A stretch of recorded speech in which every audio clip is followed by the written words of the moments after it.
You alright everyone, back again for another video. Just gonna recap the last card, what happened on the weekend, 312, and then look to break down the Fight Night, Cannonier versus Rodriguez. Um, so, UFC 312, everyone was slating the card, but I, I guess I'm not too bothered because you're not paying for it in a pay-per-views in England anyway. You just watch it on TNT or whatever. But yeah, I thought there was some good fights on there. I don't get why everyone was slating it so much. Maybe it's because they had pay for it or whatever. But yeah, it was a decent card. Some good fights on there. A few disappointing fights as well. Um, yeah, there was a few disappointing fights on the like Cody Steele and stuff like that. And Kevin Ducey. I don't know what Cody Steele was doing to come out. Obviously, strongest suit is his grappling. Tried one or two takedowns, failed on it, and never went back to it again. And then decided to strike with the more experienced striker and just got pieced up. Surprised he didn't get knocked out. To be fair, he showed he's got a chin on him, but you can only get through so many fights like that without taking too much damage. Kevin Ducey, I was surprised with that Mikulev. I thought he did really well. He did really well in his. He impressed me. Yeah, I didn't expect him to be so good. And then the Whaley fight against Tatiana Suarez went how I thought it might have gone if it was to go Whaley's way. She just stuffed the takedowns and then did more damage with it. Tatiana had a bit of success earlier on, but after that, yeah, when it weren't going her way, she just couldn't get back on track with it. And then the main event, that's how I thought I saw it going. Yeah, Sean Strickland's come out the same, and I thought DDP would get it done. Seen that TNT Sport guys did a video on it, and that Nick Pete or whatever he's called was like proper going in on Strickland and that slating him, saying he's pathetic, and he fought pathetic and stuff like this. Like, you never had a fight, mate. Chill out, shut up, like stay in your line. That's what pisses me off sometimes with all these, even the YouTubers and that who just never fought. Fair enough if you fought, then you know what I mean. You understand what it takes and what you go through when you're in there, the mental side of fighting. But then you get a lot of people on MMA YouTube and they've never had a fight and they've got a lot for to say, and sometimes they can be quite disrespectful, and that's something what I'll try never to do. I'll always respect every fight. They've got to the UFC.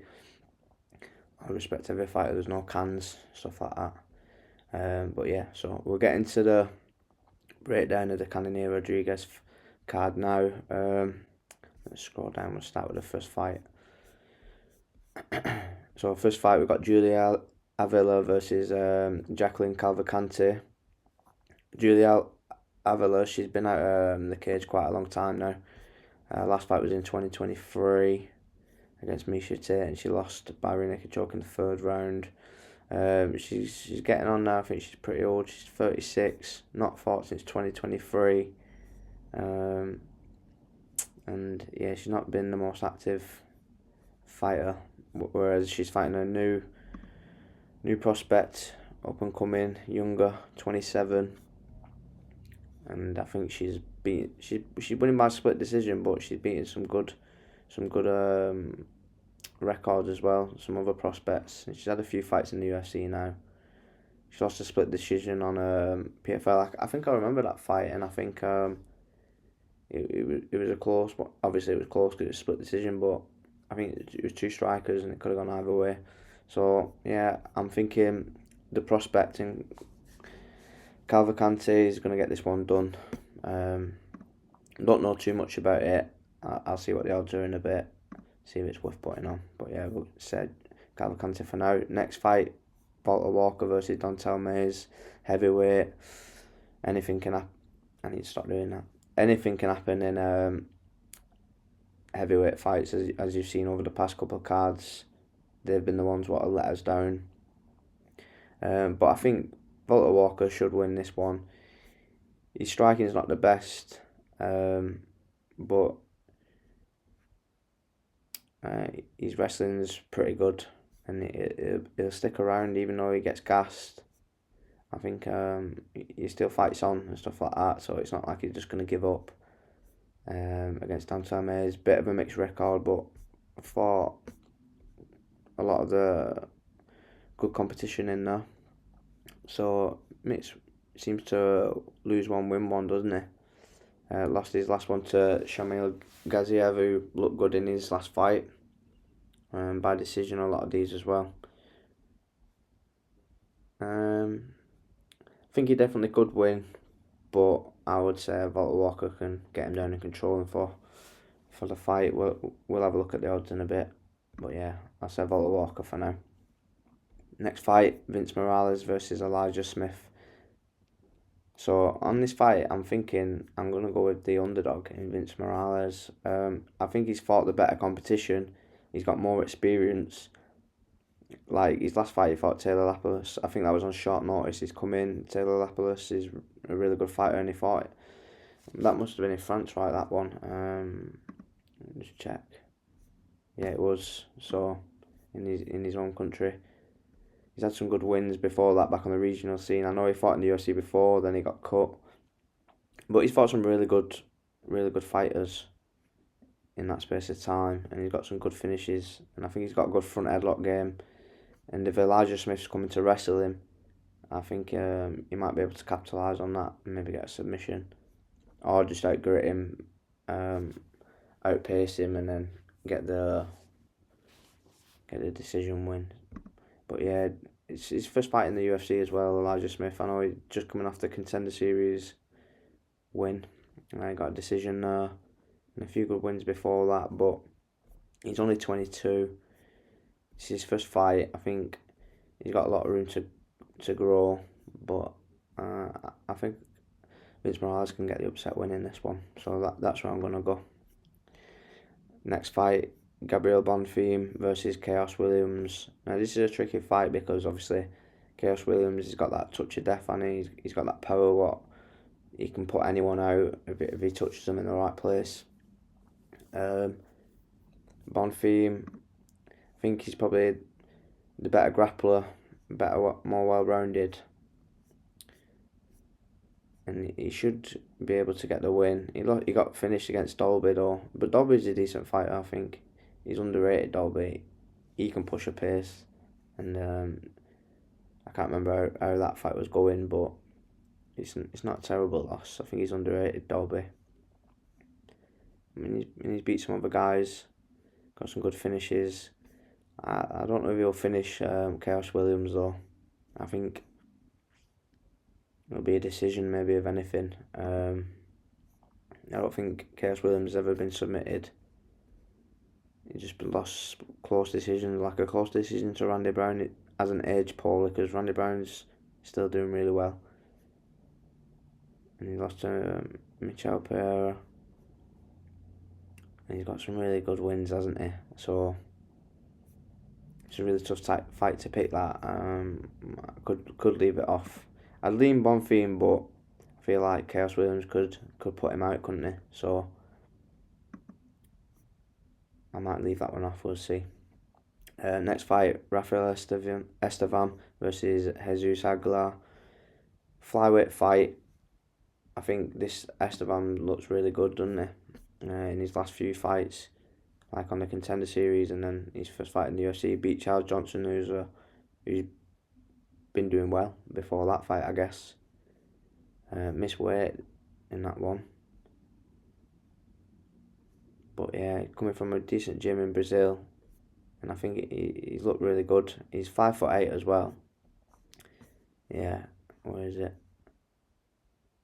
Here, 5'8", and I think Jesus Aguilar's only 5'4", so he's gonna have a bit of reach advantage as well. And he's got really good jiu-jitsu. I can't see him getting submitted by Jesus Aguilar, whose like specialty is his guillotine, isn't it? And that's where he finishes a lot of his fights. He finishes a lot of his fights by guillotine. Yeah, we've got 1, 2, 3, 4 up there. But I can't see him guillotine Estevam. But you never know, do you? Guillotine is a bit of an equalising submission. Like can be better at jiu-jitsu and still get guillotined. It's yeah. But I think Estevan should win, but depending on the odds, might not be worth putting on because there's always that live chance there for Aguilar. Next fight, I think this has just been added, hasn't it? Jared Gordon versus fucking Ruzib, this guy. Very late replacement. I've not even looked at this one yet, to be fair. We know about Jared Gordon and what he's capable of. So let's just have a look at this guy. So he's coming in, first fight in the UFC on a week's notice.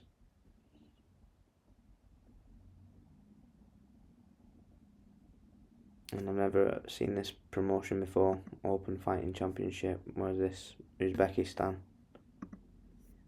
Never heard of it. The promotion, not the country. Yeah, that's a tough ask, innit? Coming off beating a guy who's 8-9-1 to beating Jared Gordon.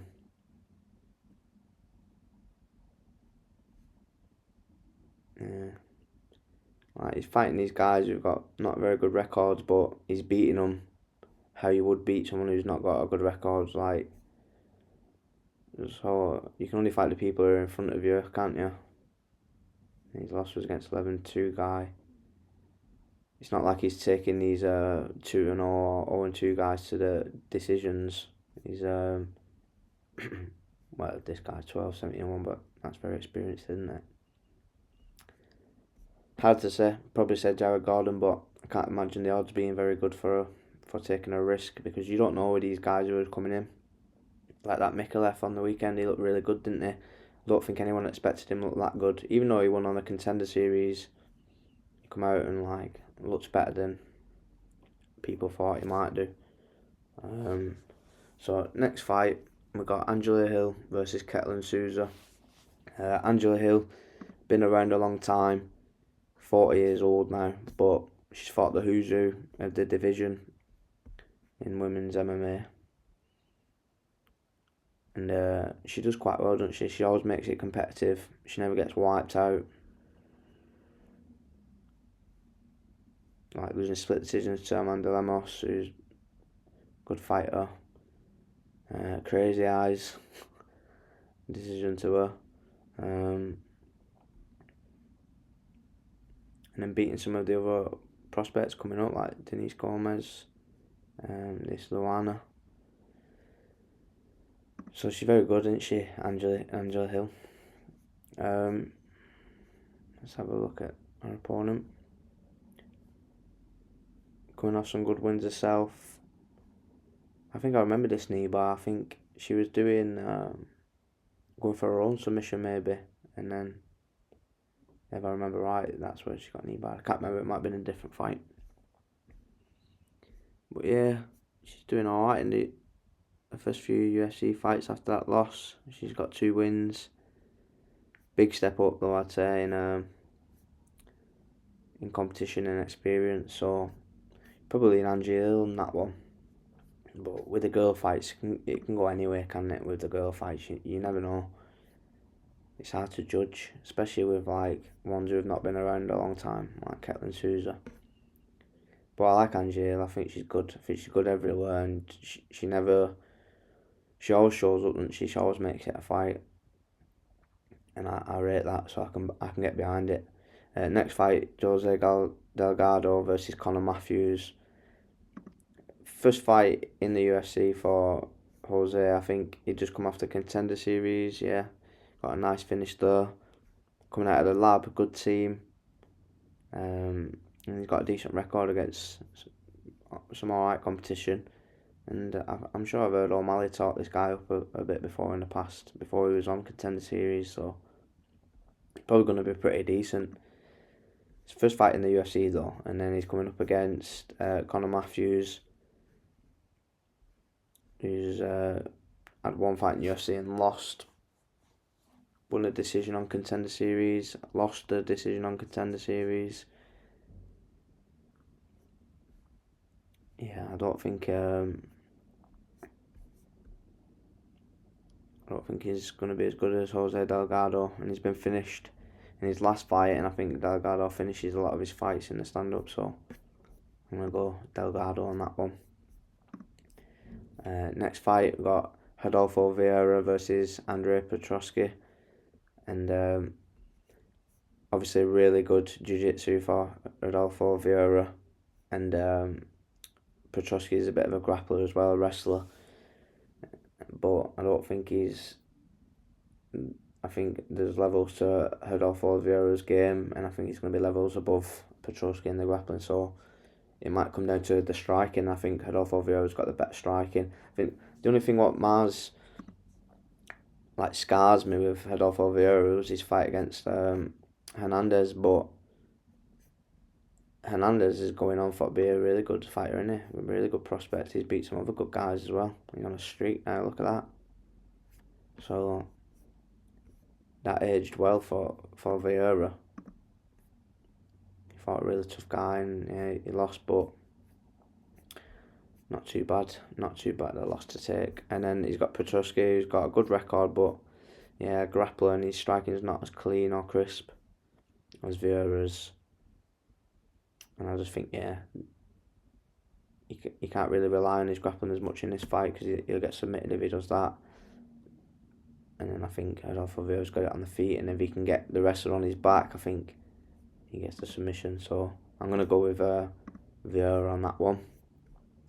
Next fight, we've got the other Bonfim, Ismail versus Nazim Sadikov. And I just think Bonfim's probably the better well-rounded fighter. He got lost to Saint Denis by rear naked choke, but I think that was when Saint Denis was at his best, like on the up with a lot of confidence. And he's beat some other good guys like Vince Patel. He's really tough, isn't he? So, and he's been around forever. Yeah, I think there's a lot of hype with Bonfim, wouldn't there, when he come in? And still probably got his best to come in the UFC. Sadikov, his last fight was a draw against Borshev, who was seen on the weekend, who got beat by Tom Nolan. What a fight that was as well, by the way. Tom Nolan looked better than I thought. Even though I said he was good and he could win, he looked like a bigger Corey Sandhagen, didn't he? I enjoyed that fight. I rate that Tom Nolan. But yeah, he's had some good wins. A couple of wins in the UFC, but the draw against Borshev, I think Bonfim's better than Borshev. I think he'd finish Borshev, so I'm going to go MMA maths in it. You don't know. But I'll say Bonfim for that one. And then we've got Edmund Shabazian versus Dylan Budka. Shabazian's been around a while now. He was obviously a very big prospect when he first came into UFC. Then he started losing a few fights, gassing out, getting beat by guys who he should, well, really good guys, don't it? Like Derek Brunson's good, Hermansson's good. I'm just seeing what Imavov done. And just, we know Hernandez, we just talked about him. Meerschaert. Meerschaert's a bit of the, not as good as the other guys he's lost to, but he's still capable, isn't he?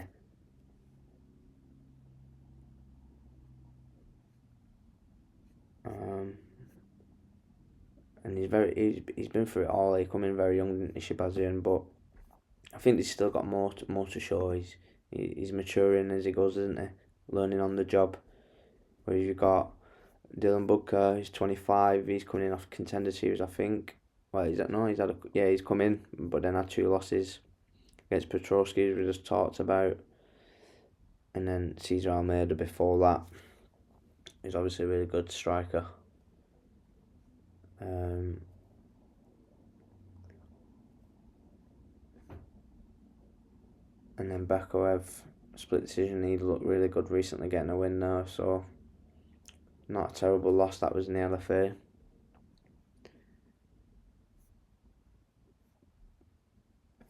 You'd say Edmund Shabazian, but you don't know, is he going to be able to maintain maintain his game like for the full 3 rounds, or is he gonna slow down and then leave openings for Booker for steal the rounds or get a finish? But I'm not gonna overthink it. I think Shabazian's obviously been around a lot longer, got more experience now, and he could get a finish. He could get a finish in this fight. It could go either way, like any of the fights. But yeah, we'll go Shabazian on that one. Next fight, Calvin Kattar versus Yusuf Zalal. He's on a bit of a tour, Yusuf Zalal, where Calvin Kattar's probably on the decline a little bit, although he's fighting the higher level of competition who's been there. But then I rate the guys who Yusuf Zalal's been beating as well, like Jack Shaw's really good fighter. Really good fighter, probably a bit smaller than Zalal, but I rate Jack Shaw a lot, so. And then you got Billy Quarantillo. Yeah, he's had some good wins on his resurgence back in UFC, and even the guys he lost to the first time round when he was in the UFC, good fighters like Sean Woodson, lost a split decision there. Woodson's a good striker, really good. Sung Woo Choi, very good, and then obviously Ilia Topuria, and he only lost a decision there. So yeah, it's another tough one. You could have a look at an underdog pick on Qatar, because even though he's lost his last few, split decision against Josh Emmett. You know what Josh Emmett can do. Arnold Allen, mint fighter, lost to injury there, but I think he'll probably lose in the fight anyway. And then Aljo in his last fight, and that was after a 2-year layoff. So I won't be. It wouldn't surprise me if Qatar could come out and get the win. I think he's very capable, but you look at the momentum and youth, and then that's why I'd probably side with Yusuf Zalal. But like all these fights, I'll have a second look at them, and I might put side bets on them as well. So even though I'm picking one fighter, I could easily go with another one on a side bet.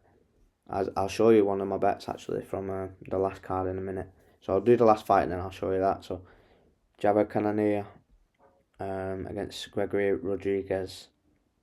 40 years old now, Cannonier. Getting on in it. Lost his last couple, obviously against really good fighters. And a couple before that, like the Sean Strickland fight where he won by split decision. I think Sean Strickland probably should have got the nod in that one anyway. He's tough though, and he's hard to finish, Cannonier. Imavov finished him, but I can't remember if that was the fight where he broke his arm in like the first round or something like that. So that might have played a factor, unless I'm completely wrong and that was a different fight. So he's been around. He's beat some good guys, but then lost to some good guys. And Gregor Rodriguez, 32, really good grappler, comes from a background in jiu-jitsu, I think, doesn't he? And he's on a bit of a tour at the minute, and he beat a couple of good guys in his last fights. Lost before that by finished in the first.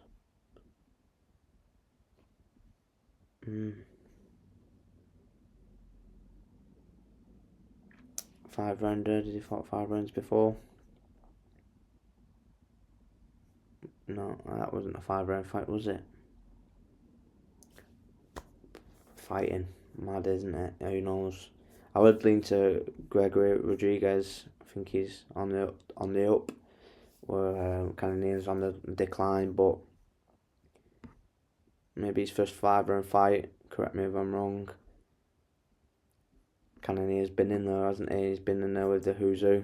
But for me, Cannonier, he's always a bit too inactive. He never pushes the pace enough for me. Well, I think Rodriguez is going to be in his face, but is that a benefit? Because then he can catch him on the counter, like someone who's coming to him. Maybe it's with the counter strikers and stuff that he struggles. Like if you look here where he got a split decision against Strickland, it could go similarly. I think he's a big, strong guy in there. I don't know if Rodriguez is going to get him down, so it's probably going to take place on the stand up. Tough one that, I'm not 100% sure who I'd pick, to be honest. I'd probably lean with Rodriguez, but looking at the odds, we'll see what we're gonna go with. But yeah, so let me just show you this bet, because I should have gone through it before I pulled it up from last time. It's just a prop bet what I put on. So what I went with, and only one fight let me down. Well, it wouldn't have been for, originally with the Karut win, it would have been for 1,600 quid, but obviously with that fight being void, it would have been less odds than that, probably more like £1,000, I reckon. But only Taffa let me down by KO. I should have, in hindsight, probably gone with either or to KO in the first round, and then might have cashed this for quite a good amount. But yeah, we went with Weili Zhang by decision.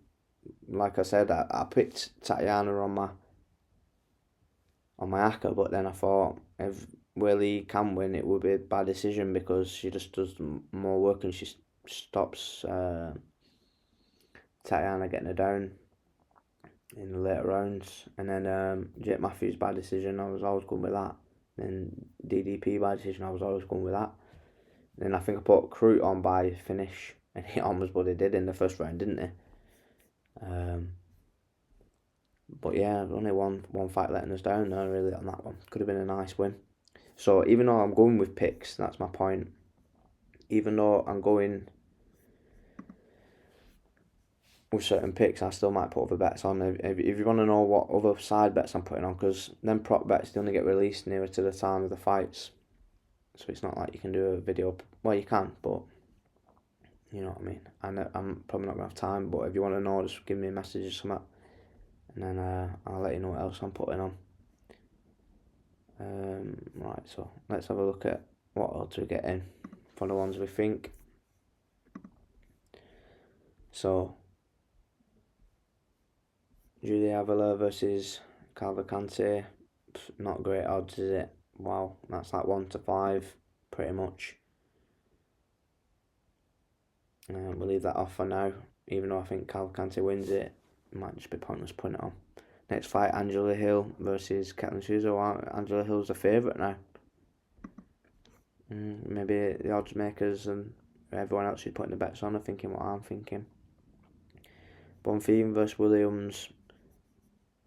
We said Bonfim, didn't we? But Chaos could win, could knock him out, so we'll leave that one off for now. Estevan 1 to 4, and he could get guillotined. There's always that risk there. I don't think he will, but we'll leave it off for now. not great fights so far for odds. Next fight, Morales versus Elijah Smith. The odds are already changing in this one, because I think Morales was more of an underdog last time I checked. But yeah, we'll put that one on. Walter Walker versus Dontel Mays. Heavyweight I think Walter Walker should get it done, so we'll put that on, because we're going to need to if I get any decent odds on it. Qatar versus Youssef. Wow. 3 to 1. See, I'm already looking at some of these underdog ones, and I'm thinking maybe I'll put like a side bet on these.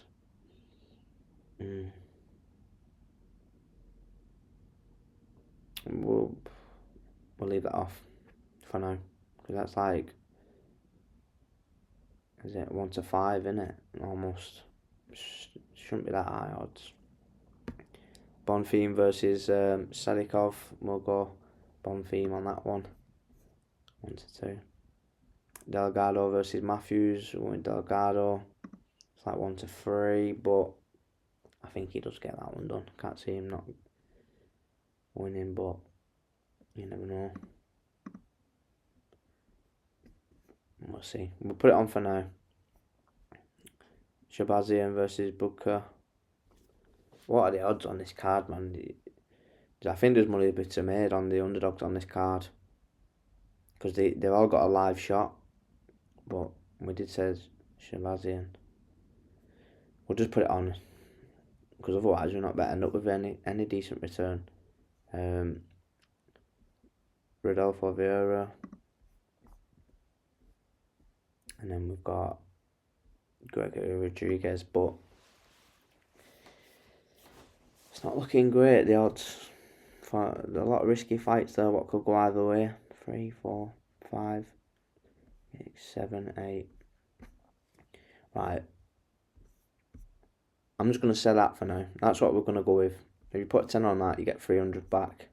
I think there's a lot of close fights there that could go either way, so I'll put an acca on anyway, just for fun, but I think your money on this card is probably made if you put a few prop bets on, so that's like who's going to win and by which method, or over under rounds and stuff like that. And we'll have a look at that close to the time. Maybe I'll put like a shorter video on then. But yeah, I know they're not best, these videos, but I'm just going to keep churning them out. It's more for me than for you guys. It just gives me something to focus on and get better at, and then get better at making them and stuff like that. But yeah, I'm going to keep churning them out and hopefully they'll get better in time. But yeah, good luck on the weekend. Give us a message if, I'll comment below if you want any other other insights to any of the other fights or props. And yeah, good luck. See you next time.